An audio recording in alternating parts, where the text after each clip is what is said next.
Hello and welcome to today's Mind Your Career program. My name is Adam Sylvain and I work with the Alumni Career Development Team here at the University of Chicago in Hyde Park. I'm delighted to welcome you to our webinar entitled 5 Reasons Your Business Isn't Growing and What You Can Do About It. Today we will hear from alumna Christina Holloway. Christina helps executives and entrepreneurs grow their businesses faster, create results-driven teams, and increase profitability. She has recently been named to the Forbes Coaches Council and serves as a mentor coach at 1871 Chicago. Her work on leadership development has been featured in the Huffington Post, Addicted to Success, and Fast Company. Without further ado, it's my pleasure to cede the floor to Christina. Hi, Adam. Thank you. Let me make sure my presentation is working. Thank you for that introduction. It's my pleasure to be here. I'm really glad to be able to do one more of your webinars. So today our topic is 5 reasons your business isn't growing and what you can do about it. So what we're going to discuss today is you're going to learn what it means to start a business on the right foot and how having an online presence for your business today can help. So we're going to talk a little bit about having an online presence and what that means.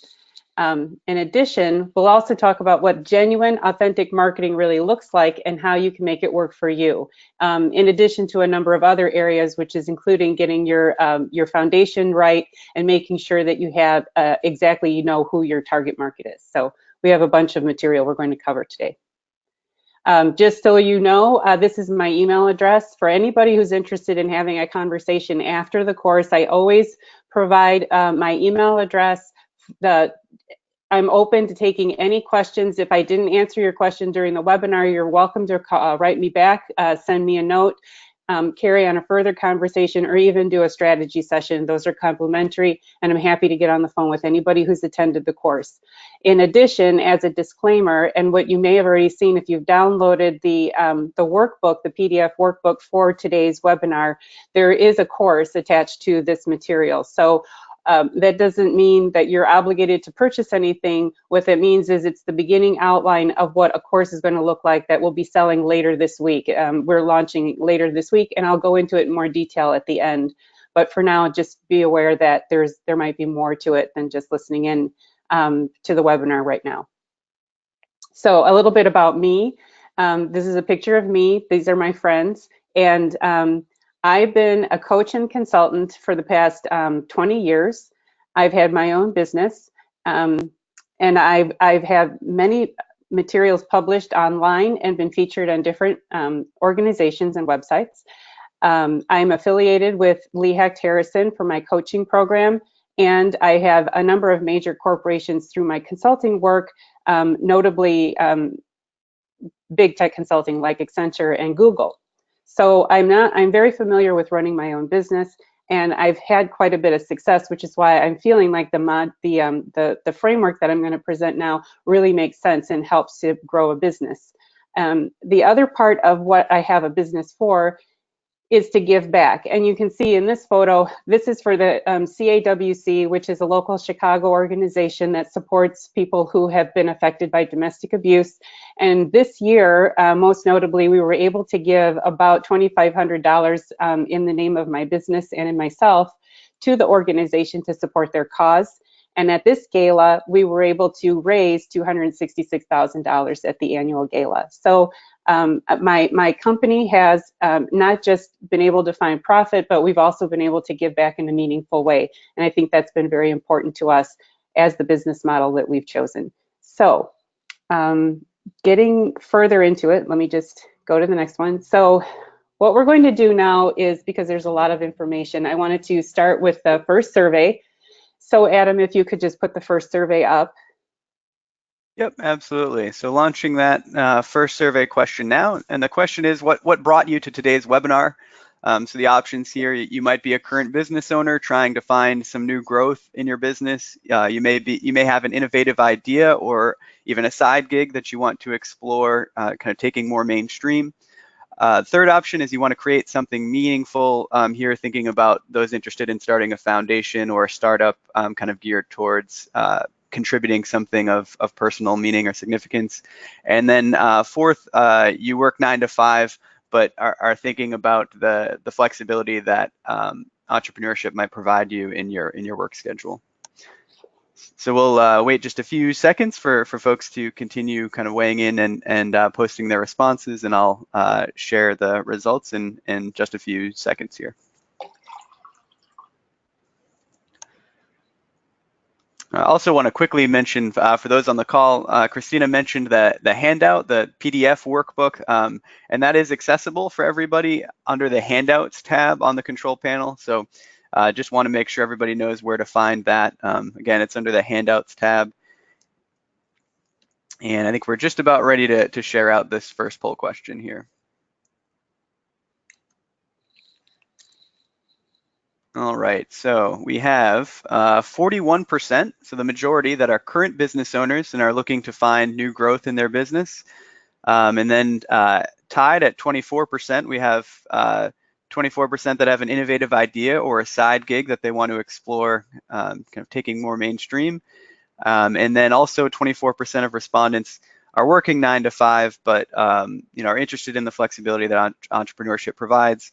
And then 12% that are interested in creating something meaningful either through foundation or a startup or other opportunities. All right, great. I just wrote some notes. You need me to get back into it? Okay. All righty. Okay, well, that's really exciting. So what I'm going to do based on the survey feedback is focus a little bit more on what it means to grow a business that already exists. And now I know that a number of other people have indicated that they want to do that they have other ideas.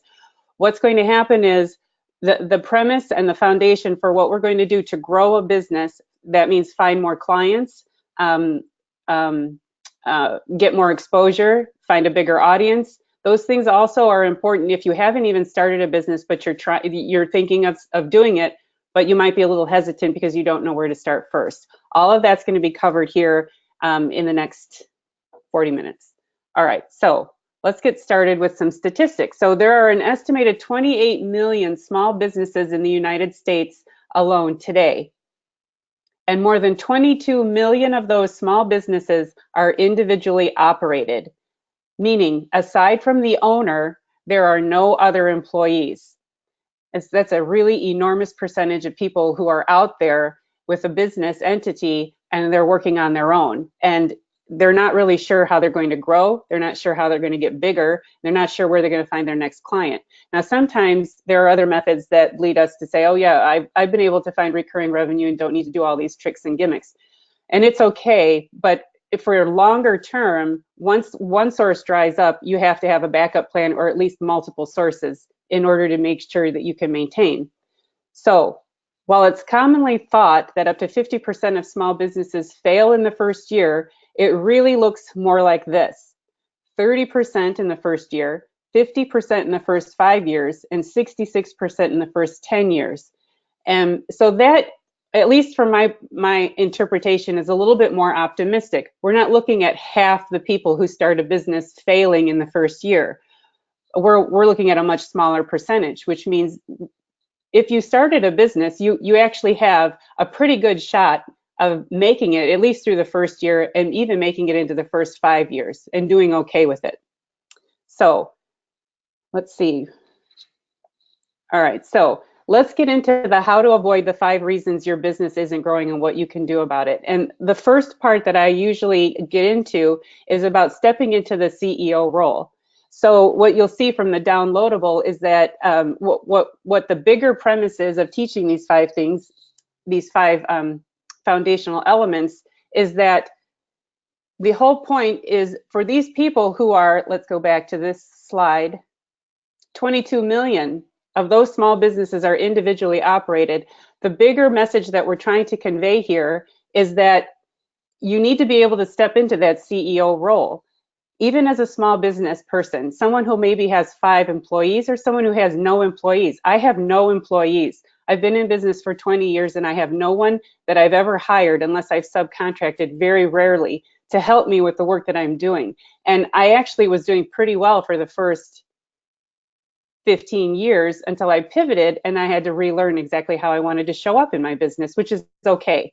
So you start to take a step back and you ask yourself, who do you want to be when you step into that role of the CEO? Even if it's the CEO of one, you're creating an identity for yourself, and that right there in the mindset is part of what makes it a little bit easier for a person to step into that role of, I'm no longer an employee, I'm no longer accountable to somebody else, I'm now accountable to myself, and everything that comes with it that falls from below me is all my responsibility. And it's a big mindset shift, but it's also a big responsibility to take on. So it helps a little bit when you start to feel that CEO persona grasping onto you, then you feel like you're getting a little bit better at it. So, okay, we'll do one more survey, and that survey is going to ask where you think you need some help.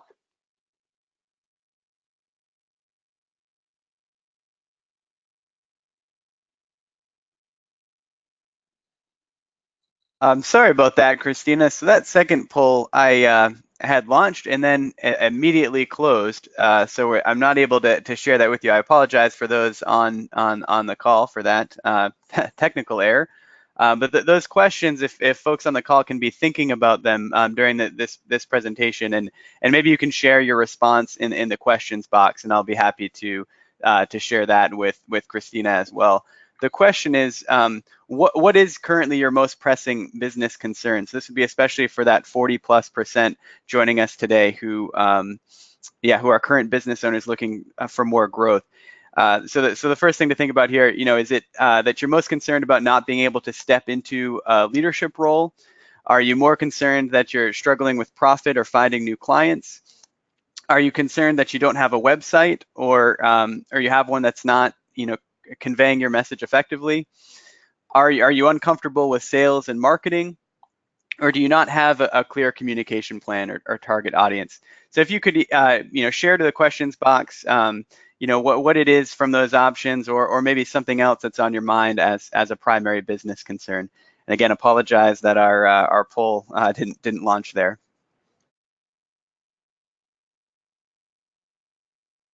So I will, I'll share those in just a moment, Christina, as they come in. If you want to continue, I'll let you know once we start getting some of those responses in. Yeah, so let me get started. So what we're going to talk about there are 5 elements. So let's talk about the first element, which is that you don't have a plan.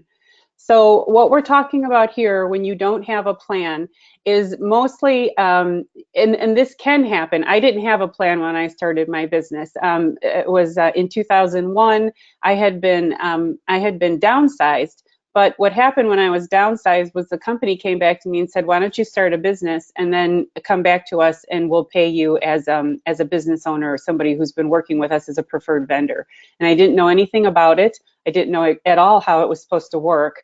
But something inside of me said, hey, this is something you've always wanted to do. Why don't you do it and experiment with it and let's see if it works. And it actually did. Despite everything that I could have possibly done wrong, I was able to make genuine relationships and I was able to get new work. And most of the new work that I received was through referrals. People saw I was doing well and they would refer me to somebody else. The bigger problem I had was the referrals were always inside one client. So I never made the effort and never bothered to try to get bigger than what I already was, or understand that having one big client is pretty much a suicide mission for a business. Once that one client dries up, then you're kind of starting all over again from scratch. And that did happen for me. I realized it was a mutual parting of ways. But I realized I needed to take a step back and figure out, what do you want to do with your business? How do you want to show up in your business? And what exactly are you trying to do? What impact are you trying to make for the audience around you? So, and it actually, the experience I had with that client was 18 years of really working hard, understanding what a business really does from a bigger perspective, and then taking those ideas and bringing them back down to earth for what I could do as a small independent business owner. So if you don't have a plan, as you can see in the workbook, we go through some exercises of what it means to have a business plan. And certainly you can go online and do a Google search and hundreds of different business plans show up, but they're all pretty much the same format. What I found valuable was the business model, the 4-question lean startup business plan, where you're answering 4 main questions, and they really contribute to what it means to build a business model. So you want to answer these 4 questions, and you can go deep or you can go shallow. If it's really difficult and you're having a hard time really nailing down what you're supposed to do, it's less about creating your vision and your mission, although I advocate for that. It's very important. What you want to do when you're first starting out is coming up with your business plan, and it turns into your elevator pitch. So what is your solution? Who is your competition? Your direct competition? What is your revenue stream, and how will you make money? I'll get back to that in a minute. And then who is your target audience, and what is their problem? So the more you can nail down these 4 questions, the more you're able to have a solid business plan without doing a whole lot of work around it. And then coming up with a business model by answering question number 3, what is your revenue stream and how will you make money? A business model is going to explain exactly how you're going to package your offerings and then put them out there in the market for people to buy. Being aware of your competition helps you stay, it pretty much helps you do a lot that's already pre-done. Somebody who's your competitor probably has a lot of the formula put together already, and if you're new in the market, you're noticing your competition and what they're trying to do, and you're going to emulate a little bit of the formula they figured out, but you're going to put your own stamp on it, which makes it a little bit easier for you to launch and be genuine and be authentic. So different revenue streams include a one-to-many, which is selling like a coaching or training programs, or teaching people something online using YouTube or your own learning program. You also can do one-to-one, which is where you're just selling your package to each person individually, and you work with them for a certain amount of time and then you move on. How will you make money is also what pricing structure do you have? Do you have a good, better, best pricing structure is usually helpful, especially when it comes to understanding who your target market is and how you want to attract them. Well, you can start out with an introductory offer. You can go into your main medium priced offering, which is your best seller, and then a high-end offer for those people who really love to just spend money, because there are people like that. So when it comes to developing your business plan and your business model, it's most important for you to really get an idea for the foundation and understand exactly what you're trying to do and who you're trying to do it for. You're playing small. This is number 2. Here's what we mean by you're playing small. You want to work on having a website. So if you don't have a website, it may sound kind of preposterous for me to sit here in 2019 and tell somebody who owns a business, what does your website look like? I didn't have a website for the first 15 years that I was in business because I didn't need one and didn't understand what I needed to put on it. So there are a lot of people out there who would rather not spend the time and money cultivating a website, or believe that all they have to do is put their contact information on it and put it up there and it's fine, it's doing whatever it's supposed to do. You can do that. You can even skip doing a website altogether if you're really getting a lot of work through referrals. But having a website and having it as a second layer of a way for you to make money, or a way for you to put as much information out there to a bigger audience as you can, helps you, 1, develop your brand, 2, develop your reputation, and 3, develop your expertise. So a website that works for you is going to have 3 elements. It's going to have a call to action. I'll explain that. And then it's going to provide relevant information, and it's going to collect data. So providing relevant information is more than just saying, hi, I'm so-and-so. I see a lot of legal websites, and they work because when you're a lawyer and you're working on your own, you can put up a website and just say, hi, I'm a lawyer. Here's my contact information, and I specialize in divorce, or I specialize in personal injury. So what happens is you'll get searched enough times and somebody will find you and people will call you, and it works. But when you want to go deeper and get into a bigger platform, you want to start creating relevant information and sharing it on your website. Did you get interviewed for a big major organization? Were you honored with an award? Was anything put on there for you? Did you write an article and get it published? Did somebody interview you for a blog or for a podcast? All of that can go on your website as a way for you to market yourself and your expertise and that people can see, it builds authority for you and shows that you're not just somebody who provides a service, but you're also somebody who contributes on a bigger scale to the community around you or the industry that's very important to you. A call to action is actually about putting something on the website that makes the person who comes to look at your website do something. So you're asking them, if you like what you see, click here to see more. That's the first call to action. If you like what you see, click here and you'll get on our email distribution list. That's a second call to action. If you like what you see, click here and you can share it with your own network. So there are a number of different ways that you can have a call to action. And if you need examples, you can look at, there are plenty of websites out there, but you're welcome to look at mine. I have a number of calls to action just on the front page that shows, one, the relevant information of the work that I'm doing, two, the call to action, which explains what I want you to do and what I want you to see that's most important.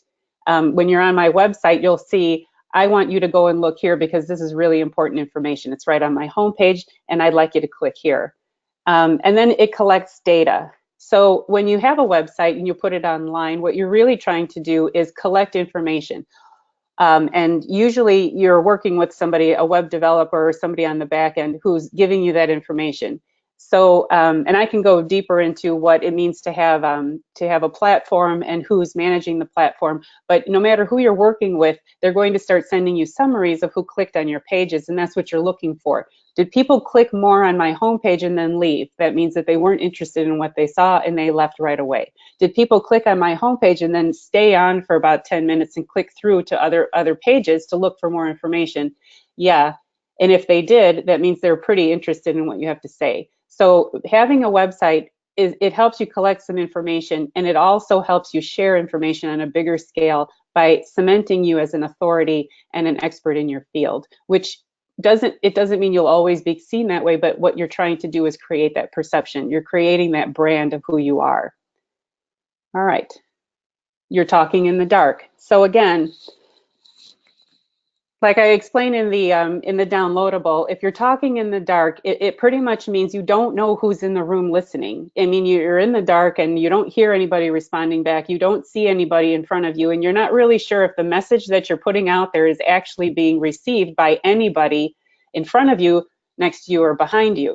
So this has to do with having a communication plan. And the most important elements of a good communication plan include an email newsletter, creating a blog or podcast, or even getting to be a speaker in some way, shape, or form, putting testimonials out on your website, and then last but not least, doing social media. So what I'm going to do is explain. Having an email newsletter is important, and there are a lot of people out there who will try to sell you or tell you that having just doing your social media, especially the LinkedIn, a lot of people are trying to sell, here's how you can make more money or get more business just by being on LinkedIn and sharing more of your stories on LinkedIn and putting articles out there on LinkedIn and seeing how many people viewed your stuff on LinkedIn. And it's interesting because you can see all the statistics that you'd even see if you had a website. How many people viewed your material? How many people stayed on and responded to you? How many people clicked like on whatever you shared? The thing with social media, though, is it's constantly changing. And as you can tell, some of the algorithms for Facebook have already changed, where you're not getting seen as often if you're sharing on Facebook. And then you'll also see on LinkedIn, they've transitioned. I think Microsoft owns them now. And they're in the middle of doing a lot of transition. So everything that they put in place is actually changing, evolving, and shifting. So it's nice to have social media, but it's not as important to keep it as your main focal point or focus for how you want to grow your business or get visibility. The bigger concern is doing a communication plan that involves all four of these things, or a combination of any one of these four.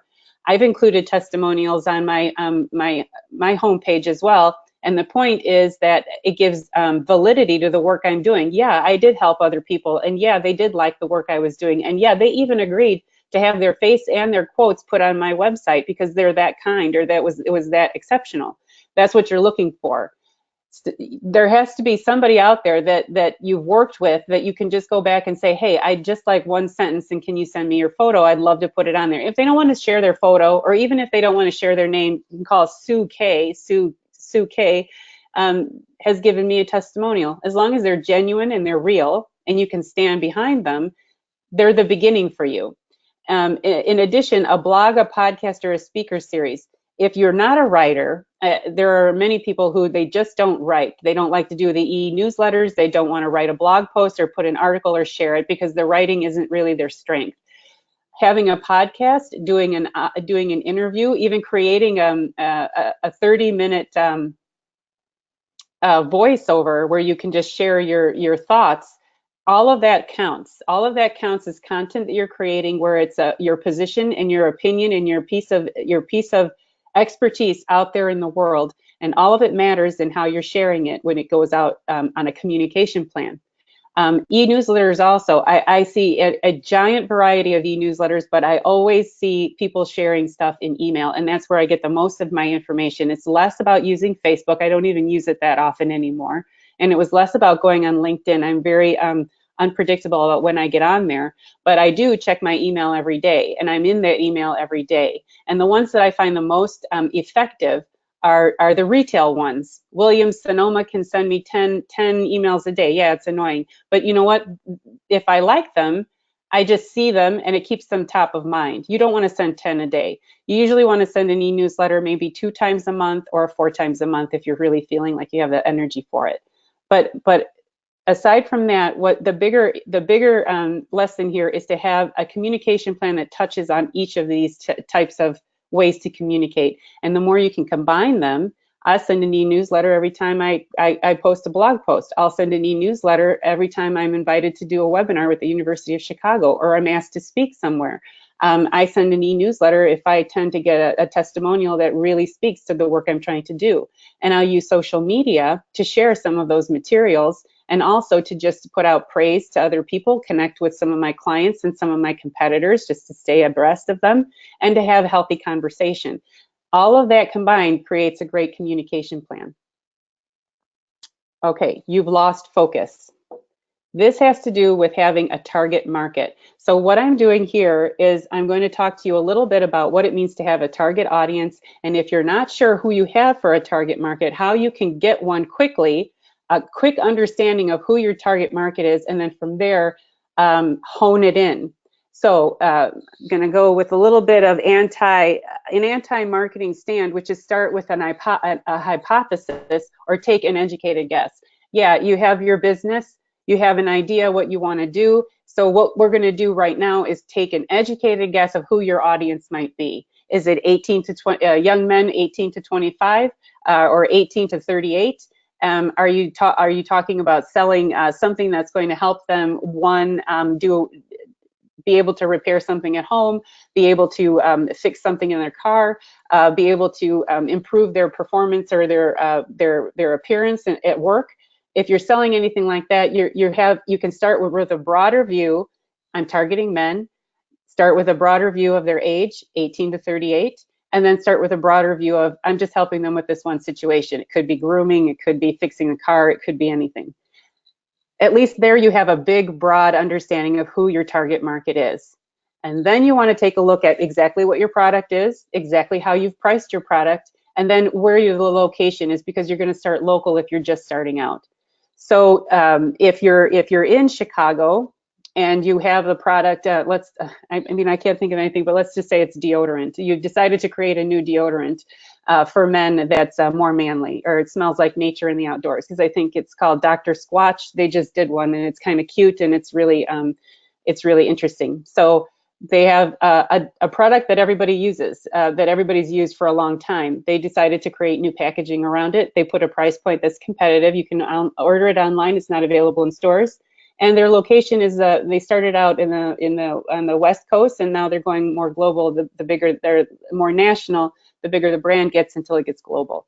So now you have your price point, your product, and your location. You have a hypothesis of who you think your target market is, and then you're going to segment them by their level of spending. So Dr. Squatch does, you can buy one-off, or you can do a subscription. So these are the different price points and the different packages based on spending, the way they were looking at how people spend. Yeah, you can buy one just to sample it, and you can buy one every couple months if you don't need a subscription. And if you're a really athletic person or somebody who uses deodorant more often, you can buy a subscription and get one a month for the next year or 2 years or 3 years. And it's more cost effective the more you commit to it on the long term. That's their business model, that's their target market, and those are the different levels of spending that they've targeted in order to find who would purchase. And on the back end, I can guarantee they're tracking how many people click on the website, how many people order from the website one-off, and how many people order subscription, and if their pricing is competitive, and which of the different products they have, because they have different scents, which of those different products are doing better than the others. So this is how you figure out what your target market is. You can go broad. This is just where I stand. You can go broad. You can make a hypothesis. You can do an educated guess of your bigger audience, and then start to whittle down until you get more focused. And that's how you're finding you've lost your focus. This is where you're finding the focus. You've found your audience, and now you're going to go into those subgroups of who your audience is and how they spend money when they're buying your offering. All right.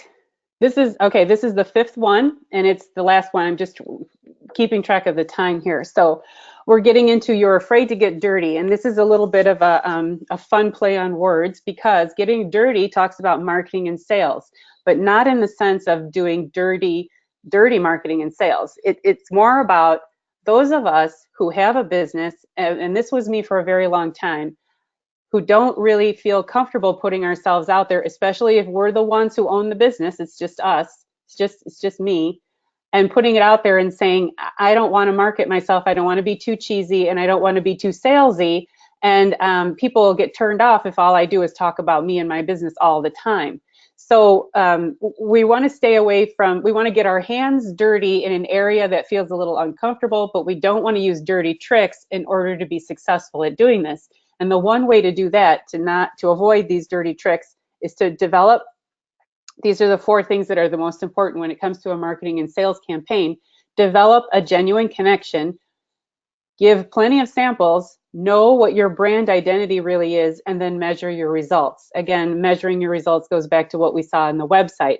So developing a genuine connection. This is what marketing is really all about in the 21st century, is really about developing relationships and connections and putting yourself out there as authentic and as genuine as you possibly can.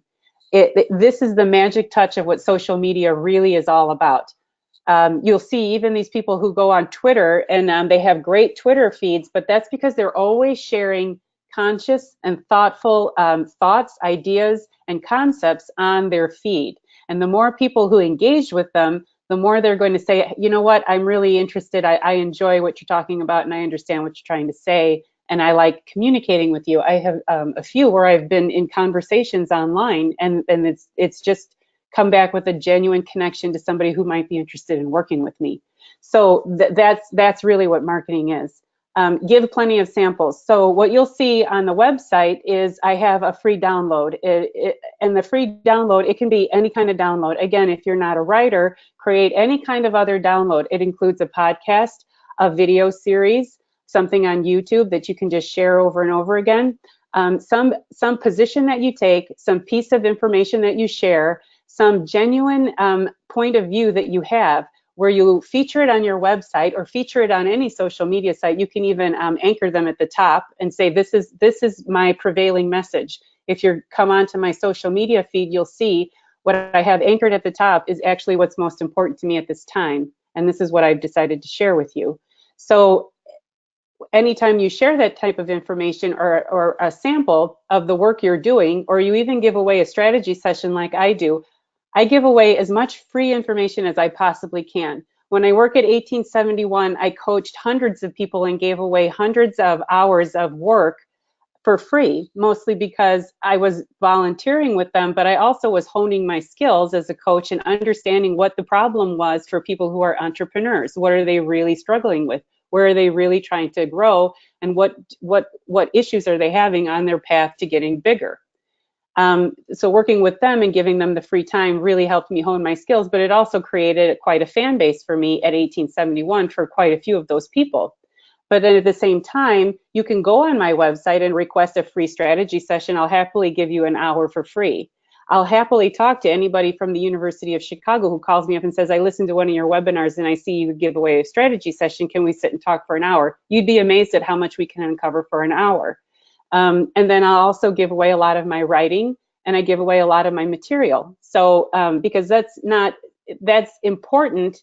It's not the biggest offering I have, but it's a taste of what you can get if you work with me. And really what you're trying to do, what I'm trying to do, is build a connection and an understanding for people so that they know exactly what they get when they meet me.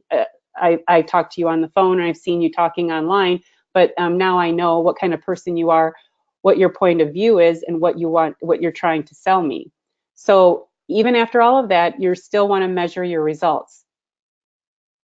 Trying to think of a really good marketing campaign where they measured their results. I have a new home, and the backyard isn't finished yet. So I've received 13 flyers for landscapers who want to help me with my backyard, because you can see just driving by that my backyard is not done. So now I have all of these landscaping flyers, and I have to go through and call each one of them and find out exactly what are they trying to sell me, what's included in the package, and how can I compare it to the others. So they're going to go back and they're going to measure, well, when we left a flyer, this was important because she would actually called us back. Otherwise, she would have never known who we were. The bigger message, though, is they not only include their phone number, but some of them will say, I'm a family-owned business, and a picture of their family. Some will say, I work with some of the best fertilizing companies out there, and they list out the fertilizing companies. Others, all of them actually say, go online to my website to find more information. And when I go online, I'll see what kind of landscaping they do, what kind of materials they sell, how they work, and I can even go on Yelp to see reviews of how the work was done and if people were happy or satisfied. And there's also testimonials. So what I'm trying to do and wrap it all up is to say, all of it comes together. What you're trying to do as your plan, your business plan, and your business model, and then what your communication plan is, how you're going to share your information, your website, and what's going to be included on the website, and how does it draw people in to learn more about you, and then your who your target market is, where to start big and then hone it in and get smaller so that you're really targeting the people who really, really need your offerings. And then your marketing and sales, which should be from the perspective of developing a genuine connection, and then giving plenty of material for free. Even these landscaping companies come out and they'll do a free consultation. Sure, if I buy, they'll give me 10% off, but they're all going to come out here and they're going to talk to me, certainly until I figure out exactly what I want to buy. So on a final note, the last thing I want to talk about marketing and sales is creating your unique value proposition. So here it is. It's a positioning statement, and I've got this one from Crossing the Chasm by Jeffrey Moore. If you don't have his book, buy his book. It tells you exactly how to create a kind of meaningful connections in marketing and what kind of sales approach really works. But here we have his positioning statement that he created, and I just wrote it out here for you. So when you're putting all of this together for yourself, you're going to figure out who is your target customer. Your offering is for this target customer who must solve a specific problem. And our product is a new way to, product category. And it provides the key breakthrough benefit versus the current way of doing things, which solves the dilemma. And unlike the competitor in this new category, we have a whole product more relevant for you. How does that work with Dr. Squatch? Well, his target customers are men, and mostly younger men, probably 18 to 38, who must solve a specific problem. Maybe they work out and they just want to be fresh, smell fresh and clean after their workouts. Our product is a new type of deodorant. It provides this key breakthrough benefit. Well, it smells really great, and it stays for a long time, and it helps you not sweat as badly. Versus the way others are all. You want to compartmentalize all of your competitors into the same category of we are special, they are all the same. And unlike your competitor in this category, which I don't know anybody else who does male subscription deodorant, to be honest. So they kind of broke the model. And then they have a whole product line that's most relevant for you. So feel free to take notes. I know we're recording this webinar, so you'll be able to go back and you'll be able to write it down. And when Adam sends the replay, make sure you get that, or just get the book, because the book is really great and it has a lot more information than just the positioning statement. But as far as that goes, those are the top 5. So just wrapping it up really quick, I know this was part of a course. If you are interested in the course, and I touched on really high level on these 5, we have 6 elements because sales and marketing are in 2 separate modules. So it's 6 modules altogether. And what you'll get is it's a 12-week course. Enrollment begins on April 5th, which is Friday. So we don't have the links or anything available yet, but on Friday they will be. If you are interested and you want to talk to me about it, always feel free to write to me and send me an email. Or I can get on a strategy session with you and talk to you about exactly what the course is about. But if you are with the University of Chicago and you listen to the webinar, whether you listen to it now or you registered for it and you're going to listen to it later, everybody qualifies for an additional 3 coaching sessions as part of the program. So the program already offers 3 coaching sessions for people who pay in full. So if you pay in full and you are part of the webinar, you get 6 coaching sessions over 3 months. If you pay in installments and you're part of the webinar, you'll at least get 3 additional coaching sessions that you can work with on the 3 months that we do the course. Okay, so that's all I have. I kind of went a little quick. I'm trying to save room for some Q&A. So Adam, let me see. Yep, I'm at the end. So feel free to open up for questions. Absolutely. Yeah, thanks so much. So at this point, anybody who has questions for Christina, please submit those to the questions box and we'll get through as many as we can in our remaining time here. Also wanted to remind everyone that the handout that Christina mentioned is available under the handouts tab on the control panel. So please feel free to download that now and save it for later. There's some opportunities there for reflection and for you to kind of think through some of these things that we've discussed. I did also want to return to, I know we asked kind of a second poll question earlier that we had trouble deploying, but we did have a few attendees respond with kind of their concerns. So I know we have a few people on call who mentioned that kind of the biggest challenges or concerns that they have with their business currently are kind of identifying or tapping into new, finding who their audience is, and then also concerns with that sales and marketing and really stepping into that role as well. So if anybody has specific questions, in those areas or in other areas, please do submit those questions. Do have a couple questions to get us started. First, Christina, you mentioned that the book "Crossing the Chasm" by Jeffrey Moore as a worthwhile resource for learning more, particularly on the marketing strategy. Are there any other books or other resources that you would recommend for folks on the call? Yeah, there are. I actually have a list of books which I don't have in front of me. I do have additional resources for marketing. So I think what would be good, Adam, is if I give you a list of those titles, and when you send the follow-up email that it includes the additional information, I'll give you a number of those books. Trying to think if I do know, I think Daniel Pink is marketing. A marketing book, and then there's I can't remember the other. Yeah, I'll come up with the list, and then Adam, if you can just share them with the email that's the follow-up, that'd be great. I want to make sure there's a conscious effort for me to share books because I get asked that a lot, so I'll go back and take another look. Awesome, great. I'll be happy to share that. Great, and then another thing that you mentioned, you started out talking mostly about solo entrepreneurs and the statistics, which I think are quite staggering. You have 28 million business owners. 22 million of those are sole proprietors. And you mentioned that you've had really great success with your business, just being just a party of one.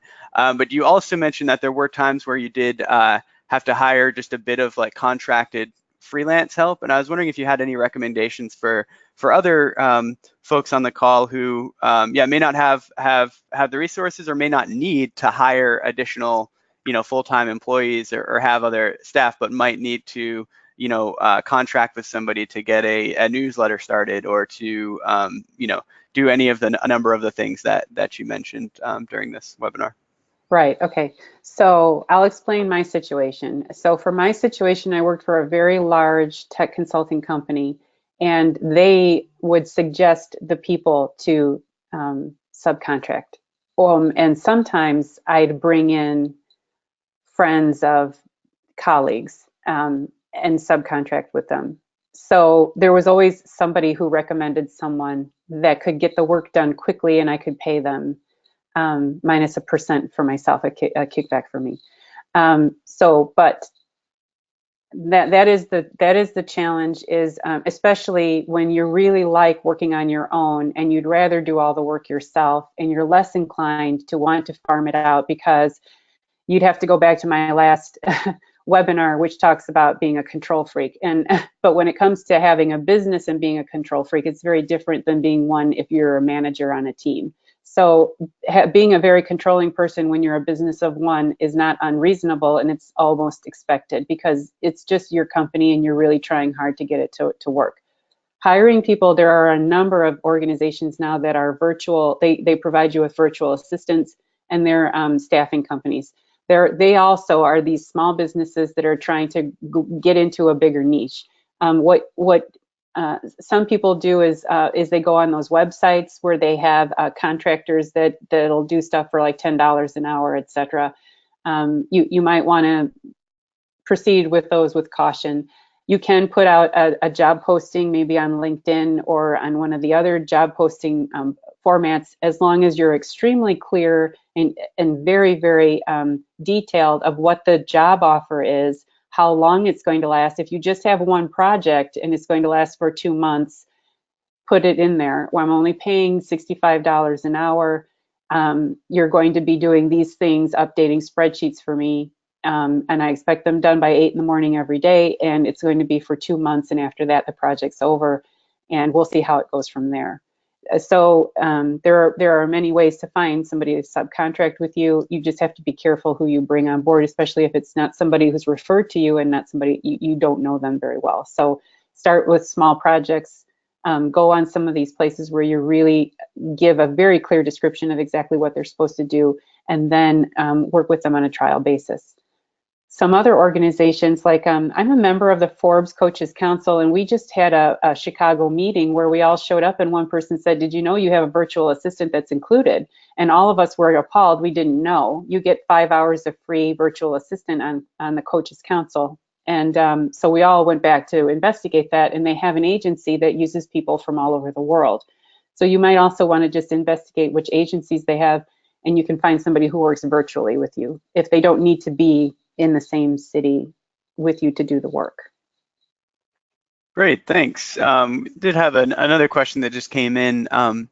If this person is just starting out with an email list, who do you recommend sending it to, or how do you kind of get that process started? Yeah, I'm sorry.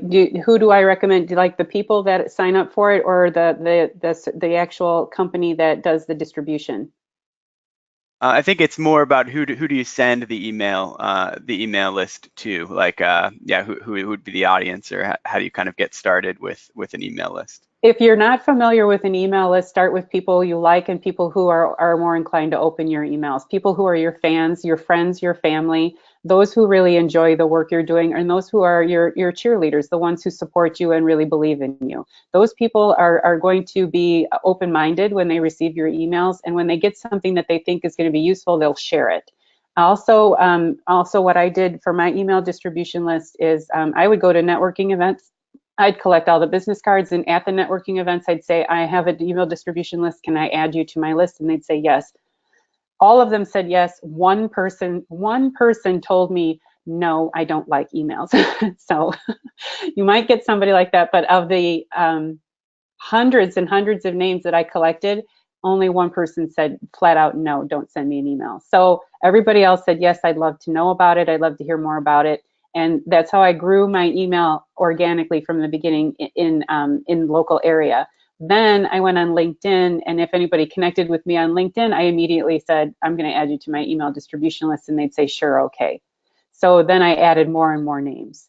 So, and then when you go on LinkedIn to do that, and you want to ask permission, it's always helps to ask permission. But when you go on LinkedIn and somebody friends you and says, I saw you on LinkedIn, thought you'd be a great connection, would you like to connect?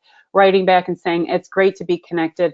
I'm growing my email distribution list. My position is I'm creating new deodorant for men of a certain age that are really going to love this email subscription or whatever it is. And so you just tell them, this is my point, this is my perspective, my positioning in the market, and then they'll say, yeah, I'd love to receive your email. Maybe you can subscribe to mine as well. You know, it goes deeper in after that. But try treating every single time you connect with somebody as an opportunity to ask them, would you like to receive additional information from me via email? If you have a button on your website, so anybody who downloads my ebook is going to get on my email distribution list. Anybody who subscribes to my emails is going to get on my email distribution list. And anybody who sends me an email, even after this webinar, and says, I'd like more information, they're going to get on my email distribution list. And then they can choose to just unsubscribe if they really don't want to hear any more about it.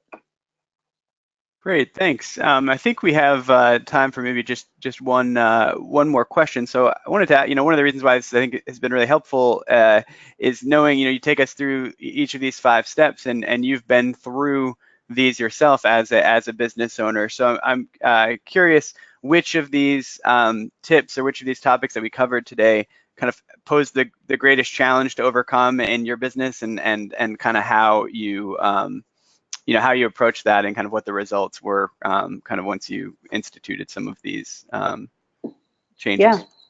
So the hardest part was the business plan and the target market. I had a hard time understanding who I wanted to be as a business owner and where I wanted my business to fall when it came to getting into an industry, figuring out where I was.